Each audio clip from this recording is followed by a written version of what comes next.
Bonjour, c'est Laurent Nisette et aujourd'hui je vais vous faire une vidéo sur la communication entre les hommes et les femmes dans une relation de couple.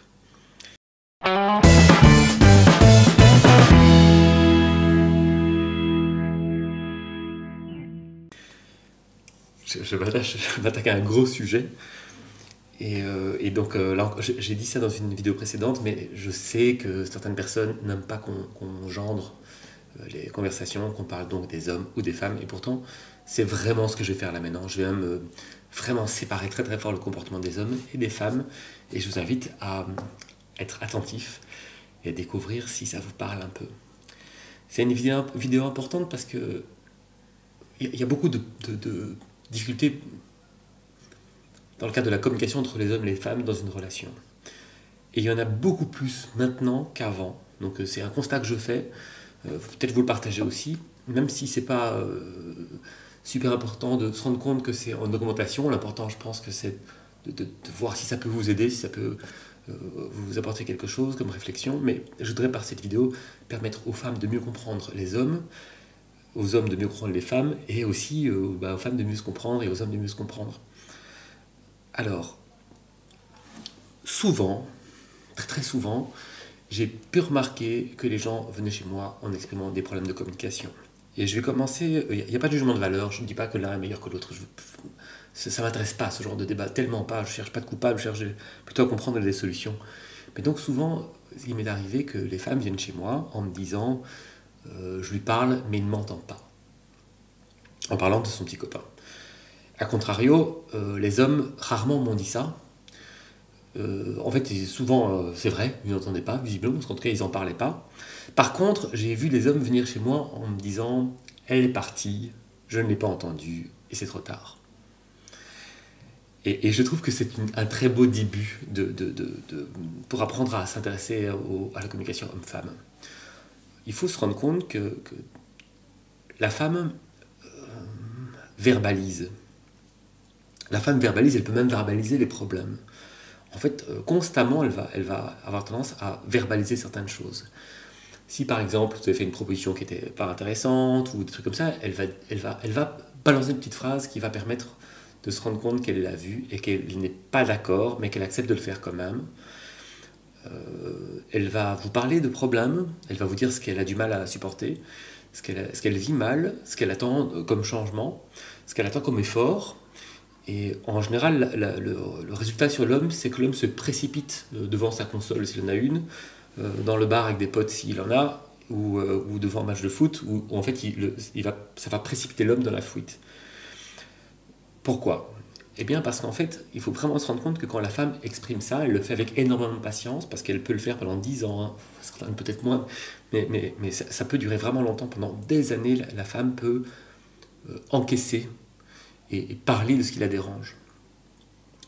Alors que l'homme, pendant des années, il va dire « Oh putain, elle me saoule avec ça », ça va désexualiser l'échange et il va fouiller dans autre chose, simplement parce que c'est pas qu'il ne comprend pas, c'est qu'il ne va pas donner de priorité à ça.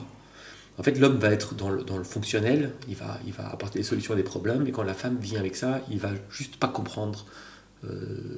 Il va se dire « Mais non, mais pourquoi elle se plaint, il y a ça, ça et ça », il ne va pas percevoir le problème, il ne va pas percevoir l'importance du problème. Et il ne va pas du tout rentrer dans un dialogue.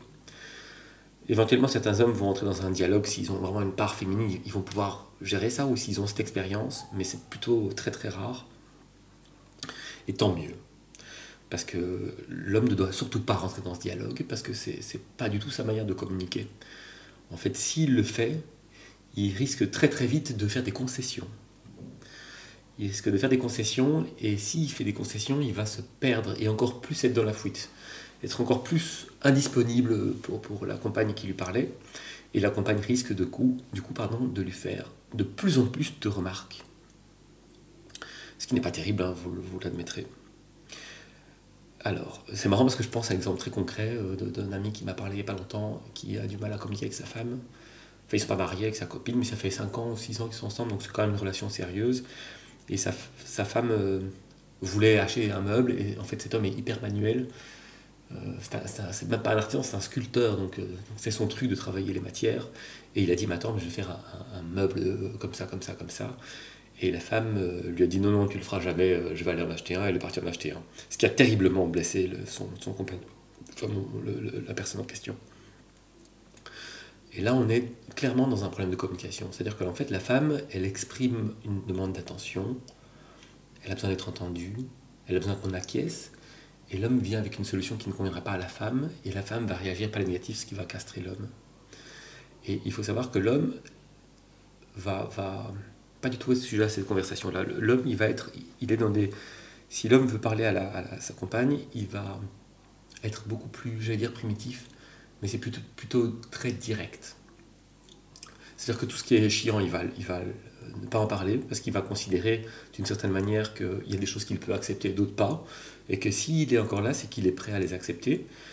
Et donc il ne va pas vraiment de la même manière parler des problèmes. Ou alors, ça sera de manière très légère et moins importante. La femme l'aura entendu, retenu, ça va peut-être tourner dans sa tête, alors comme il leur a dit ça comme ça.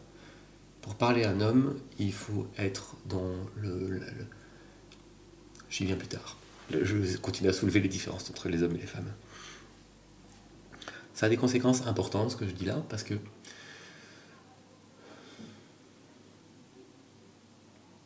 quand une femme se met à parler comme elle le fait, à verbaliser, à être dans le contrôle, à vérifier les comptes, à se dire oui mais je vais acheter un meuble et je vais le choisir moi-même parce que toi tu vas pas bien choisir ou tu le feras trop tard. Quand elle commence à faire ça, donc quand elle est dans cette mauvaise communication, eh bien en fait cette femme, elle s'est éloignée d'elle-même. Elle s'est éloignée de son féminin.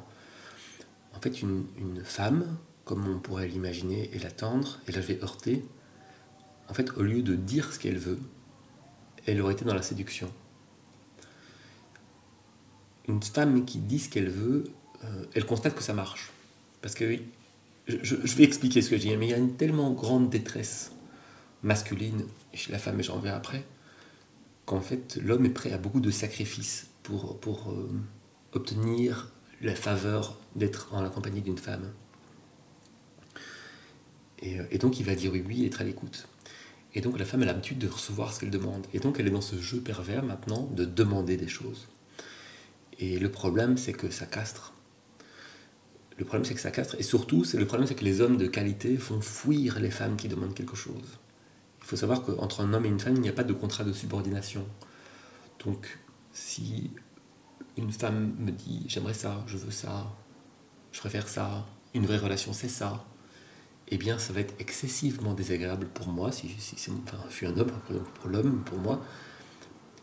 Et en fait, je serai immédiatement sensible à une femme qui me séduit. Je pense que quand la femme est dans ce rôle très masculin, d'exprimer, de dire, de verbaliser, d'être chiante en fait, hein, c'est comme ça qu'elle-même le voit et que les hommes le voient, c'est parce qu'elle n'arrive plus à être dans la séduction. A contrario, je me rends compte que les femmes qui sont dans la séduction obtiennent tout ce qu'elles veulent des hommes, c'est même incroyable, et le savent très bien, le font très bien, et jouent très bien avec ça. Et ça marche très bien. Et pire, elles en sont heureuses. Elles sont bien dans leur peau. Et peut-être pire encore, les hommes sont contents de le faire. Donc si votre homme ne vous écoute pas, c'est pas la mauvaise volonté, c'est juste pas le langage de communication auquel il s'attend de vous. En fait, la séduction, le bonheur, ça marche mieux que la contrainte. Il n'y a pas subordination, et l'homme n'est pas là pour obéir et répondre aux caprices de la femme. En réalité, si vraiment il se rend compte que la femme attend ça, la femme va devenir trop chère pour lui. Ça n'en vaut plus la peine et il va se fermer et s'éloigner. Vive les consoles. Je vais un peu donner à l'homme. En fait, l'homme, on attend aussi des choses de lui. En fait, on attend aussi d'une certaine manière une communication de sa part. Et cette communication, lui aussi, s'il n'est plus dans son masculin, il va perdre la capacité de la faire. Cette communication, c'est d'être un roc. C'est d'être stable, rassurant, présent. On ne lui demande pas de devenir le chien-chien de madame, loin de là. Au contraire, il va faire contrepoids contre l'énergie féminine. C'est-à-dire que quand la femme est inquiète, elle va sortir de son féminin, elle va sortir de la séduction et elle va commencer à devenir chiante. C'est là que l'homme doit la rassurer. Ou partir. Si c'est pas la bonne, il faut qu'il parte. Mais si c'est la bonne, en tout cas qu'il veut le croire, il doit être le roc. Il doit se mettre dans son masculin. Ce qui permettra à la femme de retourner dans son féminin et de retourner dans la séduction et d'être apaisée et heureuse. Et bavarde. En fait. Et donc c'est très très important ce que je viens de dire. En fait, on attend de l'homme d'être stable et d'être un roc. Or, l'homme a beaucoup de mal à l'être. Je l'ai dit, il y a une terrible détresse affective chez les hommes. En fait, les hommes galèrent. Ils galèrent depuis toujours. Par rapport aux femmes, c'est un carnage. On ne leur fait pas de cadeaux. Il y a une concurrence de dingue. Les femmes regardent que les hommes les plus extraordinaires. Et les hommes le savent. Donc ils savent que les relations sont souvent imaginées. S'ils vont sur Tinder, ils auront 4 dates par mois, s'ils ont de la chance, et ce sera pour la majorité plutôt 4 dates par an. Tellement bien qu'ils vont abandonner. Ils sont désespérés. Et le problème, c'est que s'ils sont désespérés, ils ne savent pas être un roc pour madame. Au contraire, ils vont devenir une espèce de larve qui exécutera tous ses caprices et qui va encourager la femme à devenir castratrice. Parce qu'elle, pas rassurée du tout, va dominer et va sortir de son féminin pour, en fait, prendre les couilles à la place de l'homme. Je ne le reproche pas à l'homme, ni à la femme d'ailleurs, mais il faut vraiment comprendre que l'homme, avant de s'engager dans une relation, il doit pouvoir rester dans son masculin. Il doit pouvoir dire merde et penser un petit peu à lui. Je ne dis pas que la femme ne doit pas, la femme elle le fait, hein. T'inquiète pas, elle demande assez. Mais c'est un moment assez dur pour les hommes, comme je l'ai dit, parce que si jamais vous tombez en panne d'essence, on ne va pas vous aider. Si vous êtes dans la merde dans la rue, on ne va pas vous héberger. Si vous avez besoin d'affectif, de prendre quelqu'un dans les bras, vous ne pouvez pas ouvrir une application et avoir le soir même quelqu'un chez vous. Ça ne marche pas comme ça. En fait, la plupart des hommes ont difficile. Et cette blessure, qui est en fait due à un changement, sans doute la perte du patriarcat et à certains mouvements actuels, cette blessure donc porte préjudice à l'homme, qui n'arrive plus à être dans son masculin et qui donc ne sait plus gérer leur relation.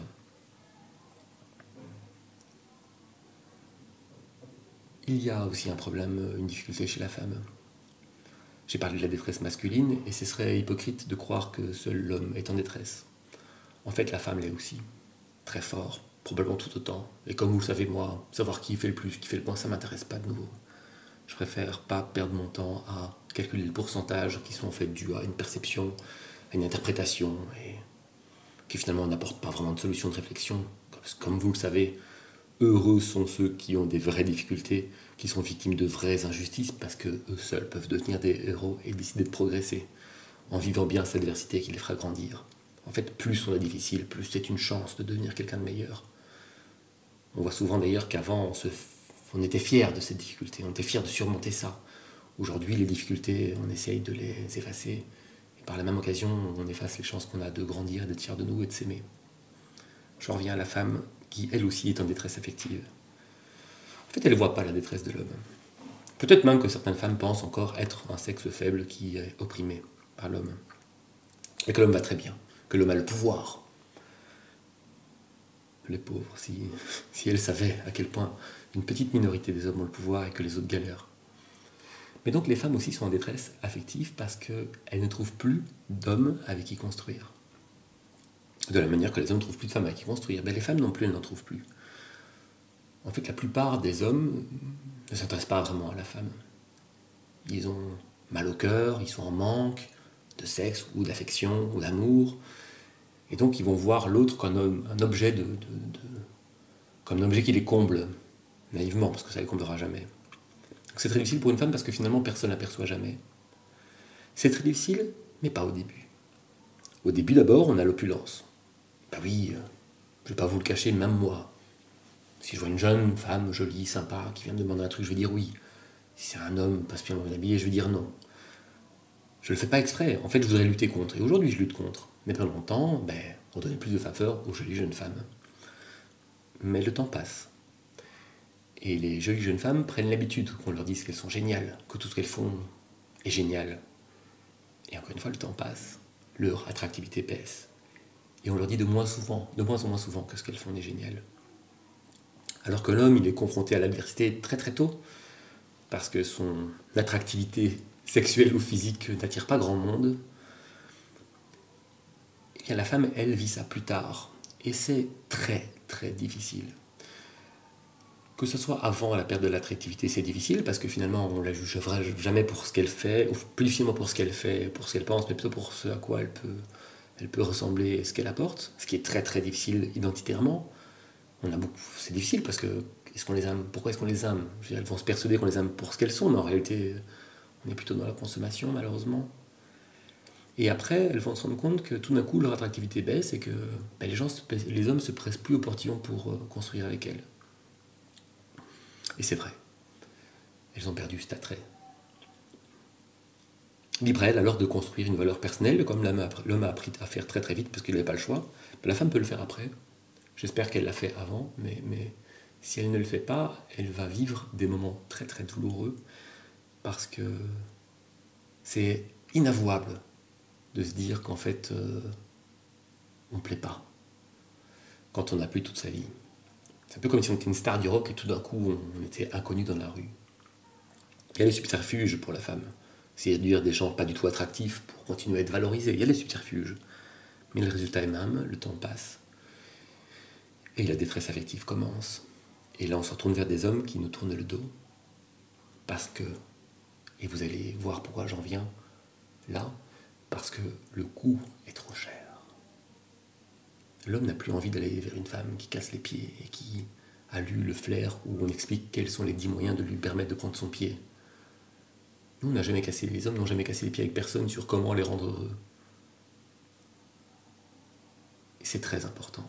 C'est très important parce que ce que je veux vous dénoncer aujourd'hui, ce que je veux vous démontrer aujourd'hui, c'est que la communication homme-femme, si on n'est pas chacun dans son genre, si les femmes ne sont pas femmes et que les hommes ne sont pas hommes, si les femmes ne sont pas dans la séduction, dans la sensibilité, dans la construction d'un nid, et si les hommes ne sont pas des rocs stabilisants, rassurants, dont on peut être fier. Je ne parle pas du tout d'argent, j'ai connu des femmes très belles qui avaient l'air d'être très vénales, elles ne l'étaient pas. Elles aimaient le pouvoir, mais elles n'étaient pas vénales.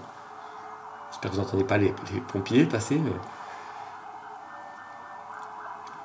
Mais donc, comme j'ai dit, c'est vraiment, si ces deux sexes restent dans leur genre, je ne parle pas de l'homosexualité, je ne fais pas d'exception, il y en a évidemment, mais eh bien la communication peut être maintenue.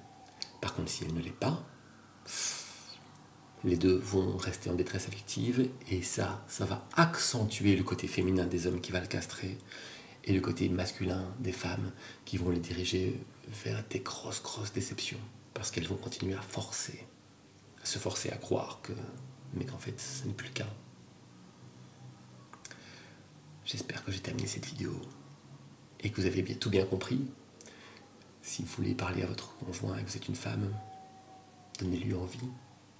Si vous êtes un homme et que vous voulez parler à votre femme, rassurez-la. Montrez-lui que vous êtes là et que vous êtes solide et brillant.